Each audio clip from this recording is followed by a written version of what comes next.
Content monetization পেয়ে আমার অনুভূতি কী আর কী গাইডলাইন ফলো করে আমি মাত্র 4 মাসের মধ্যেই কন্টেন্ট মনিটাইজেশন পেলাম তার সব কিছুই এই ভিডিওতে শেয়ার করব। আর এই সব কিছু নিয়ে যদি আপনাদের প্রশ্ন থাকে তাহলে ছোট ছোট প্রশ্নগুলো আপনারা আমার কমেন্ট বক্সে করতে পারেন।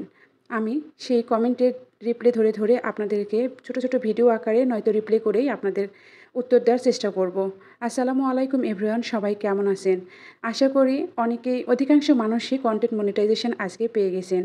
আমিও আজকে কন্টেন্ট মনিটাইজেশন পেয়েছি। কালকে রাতেই আমার বারবার মনে হচ্ছিল আমি মনে হয় আগামীকাল অর্থাৎ শুক্রবারে কন্টেন্ট মনিটাইজেশন পাবো।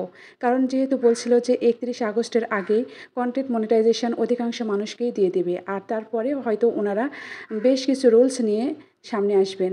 তো এই জন্য আমার মনে হচ্ছিল বারবার যে 31 আগস্ট আসতে তো আর মাত্র 3 দিন দেরি আছে। মনে হয় যে আমি শুক্রবারে পাবো, অর্থাৎ বৃহস্পতিবার রাতে আমার বারবার এই ধারণাটাই হচ্ছিল।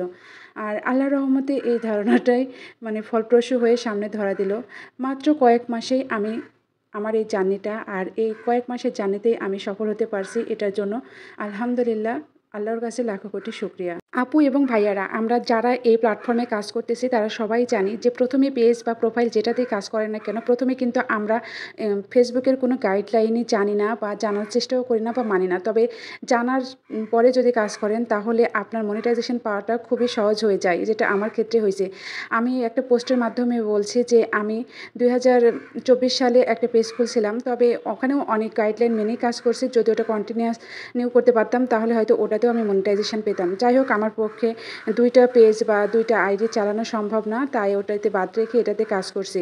আর যে গাইডলাইনের কথা বললাম, সব গাইডলাইন তো এক ভিডিওতে দেওয়া সম্ভব না, তবে আমি অল্প অল্প করে কিছু গাইডলাইন আপনাদের দেওয়ার চেষ্টা করব, যাতে যারা নতুন কাজ করছে এবং যারা আগে থেকেই কাজ করছে কিন্তু কিছু ভুলের জন্য মনিটাইজেশন পাচ্ছে না তাদের খুবই উপকারে আসবে।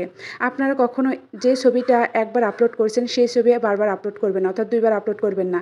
আবার যে ভিডিওটা আপনি আপলোড করে দিয়েছেন সেটা হয়তো ফেসবুকে আগে আপলোড করবেন, তারপরে অন্য কোনো প্ল্যাটফর্মে আপনি আপলোড করতে পারবেন।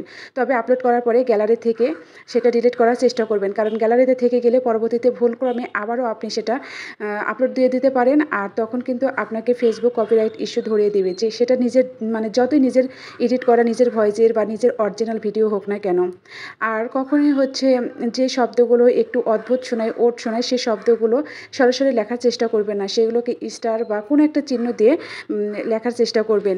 আর ফেসবুক গাইডলাইনের মধ্যে আরেকটা নিয়ম হচ্ছে যে পেজ বা আইডিতে যখন আপনি ভিডিও করা শুরু করছেন তখনই কোনো মিউজিক বা ব্যাকগ্রাউন্ড মিউজিক বা ওয়াজ লাগিয়ে ভিডিও দিবেন না।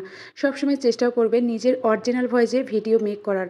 ফেসবুক সবসময় নিজের অরিজিনাল ভিডিওকে গুরুত্ব দেয়, আর যারা অরিজিনাল ভয়েসে ভিডিও করে তারাই কিন্তু মনিটাইজেশন পায়। আর আরেকটা কথা হচ্ছে, আপনি কখনো ফলোয়ার্স কিনতে যাবেন না। যারা ফলোয়ার্স কিনে তারা কখনোই মনিটাইজেশন পাবে না। আমার চোখের সামনে দেখা যারা 1-1.5 বছর থেকে কাজ করতেছে কিন্তু তারা মনিটাইজেশন পান নাই এবং তাদের মনে হয় না যে তারা পাবে। আল্লাহ হাফেজ।